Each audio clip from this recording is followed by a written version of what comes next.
நமது கர்ம வினைகளை ஈர்த்து அழிக்கும் திறன் தீபச் சுடர்களுக்கு உண்டு.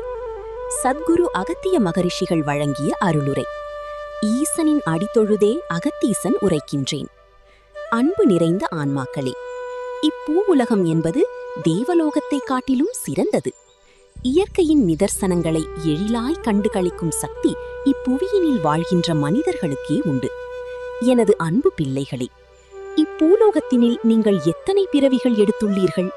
இருப்பினும் இறைவனின் படைப்பான இயற்கையினை கண்டு, கேட்டு, சுவைத்து, நுகர்ந்து, தீண்டியே அனுபவித்ததுண்டா? வெகு சில ஆன்மாக்களே தங்களது பிறவியின் நோக்கம் உணர்ந்து செயல்புரிகின்றனர். ஒரு சத்தியம் உணர்வீர்களா? இயற்கையின் பஞ்சபூத மூலக்கூறுகள் ஒவ்வொன்றிற்குமே உங்களுடைய கர்ம வினைகளை நீக்கும் சக்தி உண்டு.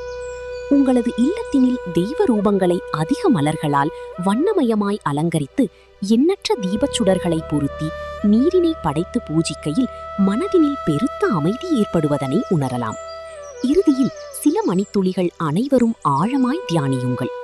தீபங்கள் அனைத்தும் உங்களுடைய உயிர் அணுவோடு நேரடி தொடர்பு இழையினை உருவாக்கி சூட்சமமாய் செயல்பட்டு கொண்டிருக்கும். உங்களது கர்ம வினைகளை ஈர்த்து அழிக்கும் திறன் தீபச் சுடர்களுக்கு உண்டு. ஏனெனில் உருவான வெப்ப ஆற்றல் கொண்ட ஜோதி பிரபஞ்ச சக்தியினை எளிதாக ஈர்த்து அருளும். அன்பு நிறைந்த ஆசிகள்.